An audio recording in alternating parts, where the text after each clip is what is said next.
Suma's POV.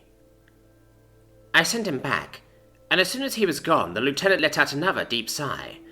Now, Suma, do you have any other familiars to use during the exercises? The lieutenant asked. No, ma'am, only Jake, I said. Fine then. When they ever start training with their familiars, you'll begin doing mana control exercises. Have you ever done anything like that before? Yes, ma'am, but it was a very long time ago, back when I was still attending the academy. Do you remember the chateau variation? She asked. Yes, ma'am. Good. Begin doing that, and once everyone has finished their training, you will join us for our next session. After giving me my orders, the lieutenant and the rest of our squad flew down into the pit and began doing battle drills. I found a quiet corner by myself and began my own exercises. Mana control exercises are exactly what they sound like. They are specific techniques meant to improve the upper limit and precision of one's mana control. There are 7 basic variations. The one I was doing focused primarily on precision rather than amount. You start by forming mana into a tangible state, then shape it. I always started with a sphere when I did them in the academy, then moved on to more complex shapes like pyramids and squares. It was easy enough to get started, and before long I was shaping my mana into increasingly complex structures. Just as I was about to finish a dodecahedron, I lost focus and the shape erupted. There is no danger when it fails, but it does release with some force, so the feathers of my outstretched wings were ruffled slightly. I relaxed for a moment, putting my wings back to my sides to release some of the tension before starting again. I took a deep breath and began. This time, rather than starting from the first shape, I started from just slightly before I lost control. I was able to make it a bit further this time, almost beating my own personal record from my academy days. But just as I was about to, someone shouted, "Suma, dodge!" I looked behind me, then fell to the ground just in time to witness a fire spell zip over my head. Are you okay? Lieutenant Datu asked, not sounding overly concerned that I was nearly hit by a stray spell. Yes, I said hesitantly. Sorry, the voice yelled out. I was too preoccupied looking myself over to check, but it sounded like 9. What's your aim? She chastised.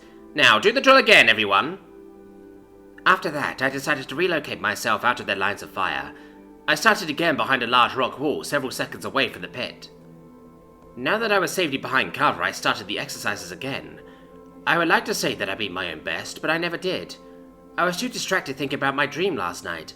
Something about it was not perched right with me. I cannot recall the entire thing, but I did remember having a conversation. I tried to picture it again in my mind, but the harder I thought, the further it slipped, and the more distorted it became. My eyes were closed as I tried to picture the dream, but I felt the mana exercise fail again, and started anew without bothering to open my eyes. I tried picturing that person's face again, the one who I was talking to in the dream.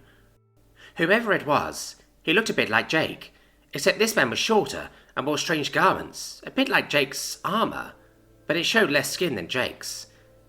I gave up after a while, and opened my eyes to see a face staring back at me. It was made of pure mana, and it was that mystery man from my dream. It startled me, and I lost concentration, which shattered the image and the exercise. All that was left of the face was the force from the mana dispersing, that quickly radiated out in the way. How? I looked around. Nobody was watching, so I could not ask if anyone recognized the man. I doubted they would anyway. If I did not, then they likely would not either. Suma, the lieutenant said, landing beside me. We are starting the team training. Let's go.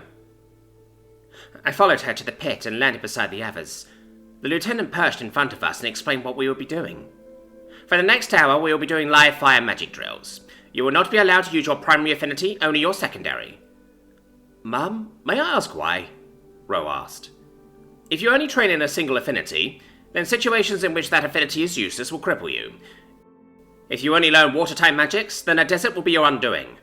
Alternatively, if all you can do is fight, then you'll be useless at all other times.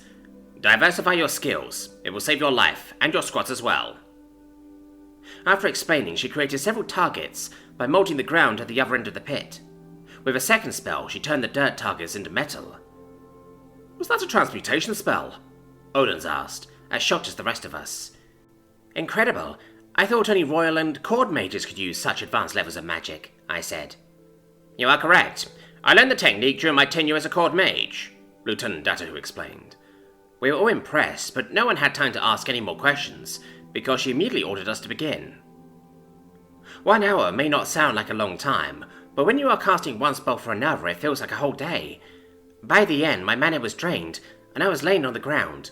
9 had vomited and collapsed from overexertion, and Odins and Ro were desperately trying to use what little mana they had left to continue training. I would have been impressed with them if I did not know the reason.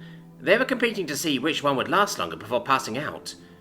Odins was victorious in the end, but only by a few seconds. You might be wondering why we pushed ourselves to such extremes, why we didn't simply rest. We tried. Once. 9 rested for a moment, but soon after his target started moving towards him, and attacking by shooting chunks of metal from itself. The longer you rest, the harder the training becomes, the lieutenant proclaimed. 9 began casting his spells again, and the target returned to normal. When he finally collapsed, I was sure he was going to be attacked again, but the target did not move. At least they know the difference between resting and dying, Odin had proclaimed when he noticed it too.